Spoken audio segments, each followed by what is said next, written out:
Hello, and thank you so much for tuning into my podcast, Scribbles of a Modern Artist, where I share personal reflections on creativity, mindset, and making art. My name is Tiffanie Mang, and I am a visual development artist working in animation as well as a fine artist, primarily working in gouache, painting landscapes. And in these episodes, I just share short, intimate conversations about inspirational moments from my journey as an artist, working in both entertainment and fine art, inside and outside of the studio. Now, today I'm going to be doing something a little bit different. It's something that is related to art and not related to art. And I'm going to share a personal experience that I went through that really, really helped me grow as a person. And it made me realize that change starts from actually thoughts, from reorienting your mindset, not so much from actions. And it became more apparent to me when my good friend Armin Serrano, he actually shared this adage with me that I loved, and I'm going to share it here. He shared, there's an old adage that says, sow a thought, reap an act. Sow an act, reap a habit. Sow a habit, reap a character. Sow a character, reap a destiny. But it all starts with a thought. And I think that is so true. And I'm going to tie this back into a personal experience that I had. And I'm going to actually read something directly from my diary, something that I journaled that I hope will maybe resonate with you in some way. Maybe it won't. But through this personal experience, which I'll briefly share about, it helped me realize that it comes from me to enact change. And it could be something as simple as just a thought, a change in your perspective, a change in your mindset that then triggers you to act accordingly. And when that all falls into place, you can see things in a completely new perspective. Now, I briefly shared about this in my very first episode, Failing Forward, where I shared that in a relationship that I was once in, I felt like I had failed because the relationship had failed. And I truly felt like that. And in this particular experience, it was very painful because I thought that maybe, I hadn't done enough, or that, how could have things been different? And I just kept holding on to the fact that this has to work. This has to work, because if it doesn't, I have failed. I have just let this relationship go, and I've already invested so much into this relationship that just cannot be, right? I moved to another country for this relationship. Now, it took me to actually literally switch my thinking and my mindset when I actually talked to a friend. And he told me, he said, Tiffanie, it sounds like you dodged a bullet getting out of this relationship. And I had actually, for some reason, never saw it that way. I just saw that, maybe I was, undesirable anymore. Like, what had I done wrong to, have this relationship crumble? But when he said that, something clicked, and I thought, oh my gosh, I have dodged a bullet. Maybe this is a chance for a new beginning for me. Maybe this is what needed to happen for me to shake all this garbage or baggage. I meant to say baggage, and just start fresh, because clearly this relationship is not going to work. And I just was refusing to see that. I could not switch my perspective to that. And once I approached this whole collapse of the relationship, once I approached it with that mindset, I literally felt like shackles were being released from my wrists. Like I truly felt free. And I wrote this following diary entry as a result of reflecting. I remember at the lowest point of this whole ordeal, I was sitting on the floor of my bedroom, and I just needed someone to talk to, but all my friends were busy at work. I was living at my parents' place at the time, and I felt so lost. I was like, I don't have anyone to talk to. I felt so antsy, and I felt like I couldn't see past like 2 feet. It's just like everything was foggy. And then I slowly went to therapy, which really helped. That really helped in helping me slowly unchip things away. And then I read a book called Soul Shifts, which really, really helped me. And the book Soul Shifts by, forgetting the author's name right now, but if you look it up, you'll find it. And I remember reading one part in that book where she said, even if you get up and grab a cup of orange juice, that's a choice. You can make a series of choices that can slowly point you to the right way, but you have to take the initiative. It's your responsibility to make those choices. Just make those little actions. So that book was also a real game changer for me. And through doing therapy, reading that book, and reading a bunch of other books about relationships, actually, all that really, really helped me break free. And I wrote this diary entry as a result of that, which I'll share with you now. And I titled it, Be Your Own Sculptor. I am such a firm believer that one must endure through suffering and pain in order to experience rebirth. It is the continual process of rebirth that allows you to purify and cleanse yourself, to let go of whatever is not making you whole, whatever is less than genuine. You are carving and chipping away until the most beautiful you is revealed. It is a sculptor starting off with a big formless block of rock. He has to take that initiative to search, to face the intimidation of failure, of nothingness, and overcome his trepidation of what is in front of him and be guided by the vision and goal he has in his mind. The what could be, the potential.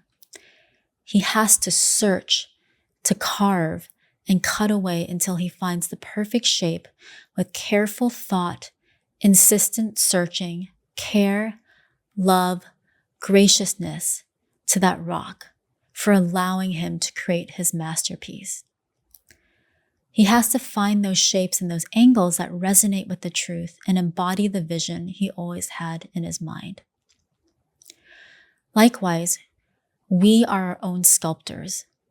We must do the work of carving away what is unclean or not beneficial so that we can find our true selves inside.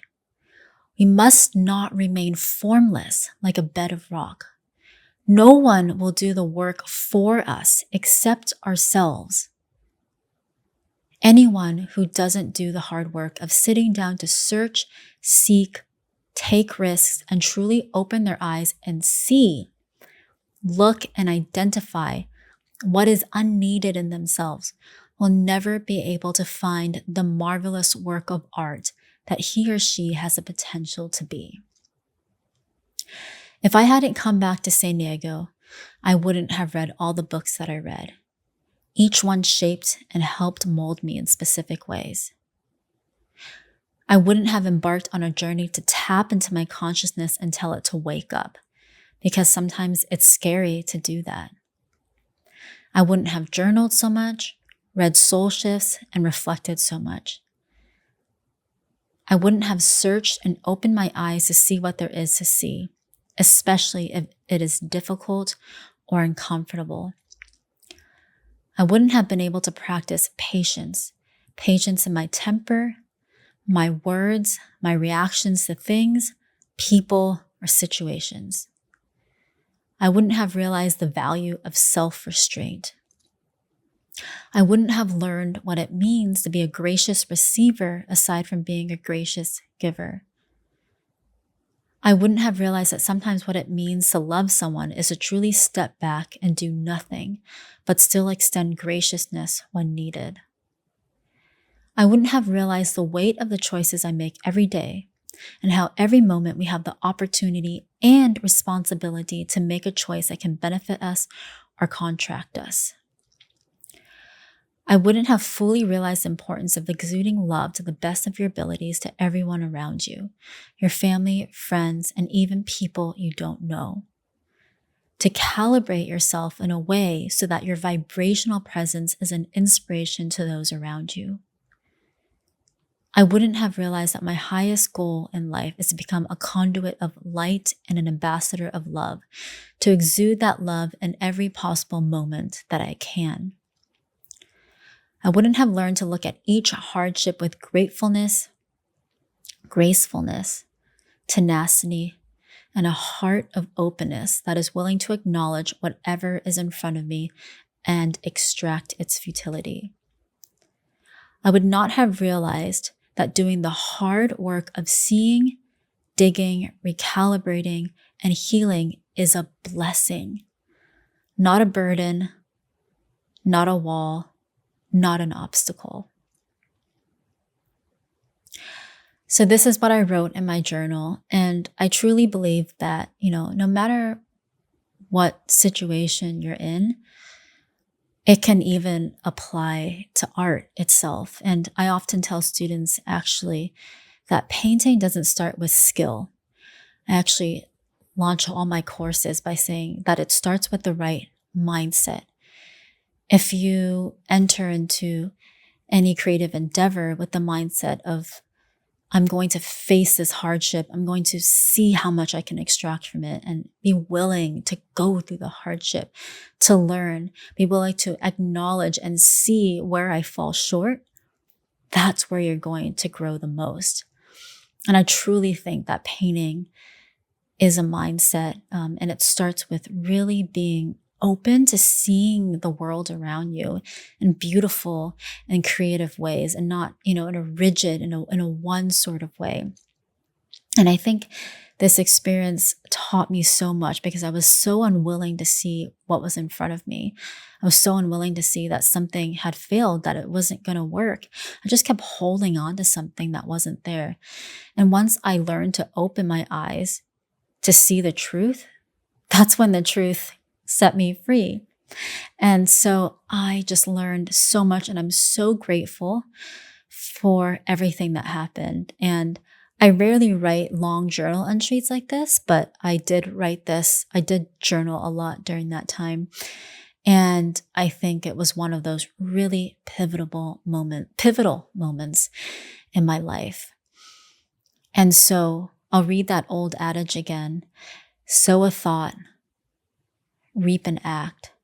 Sow an act, reap a habit.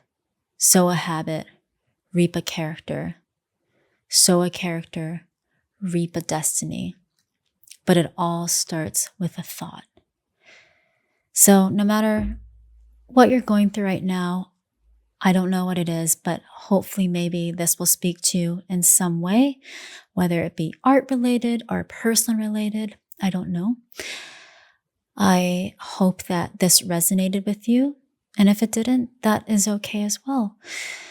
But for me, I think the analogy of being our own sculptor is something that I always go back to. And it's something that I always remember, that it is my responsibility to cut out what is unneeded, to continue to chip away, to refine, and also to be humble enough to be able to see what is not needed or what is needed. And I think the journey of art is so much like that too. Art is not a linear path. It's not just, you keep improving. There's so many plateaus, so many times where you feel like you might hit a wall. But how will you pivot around that, right? How can you reorient your perspective to go, okay, what I'm facing right now, it's an opportunity for me to learn more, to dig deeper, to push a little bit harder, or maybe to step back and just observe. So I hope that you can maybe take this or not and see how it can work for you and whatever you're going through in your art journey. And I hope that you enjoyed this little excerpt from my diary that I'm sharing with you all. Thank you so much for tuning in into this episode of Scribbles of a Modern Artist, and I will catch you in the next episode.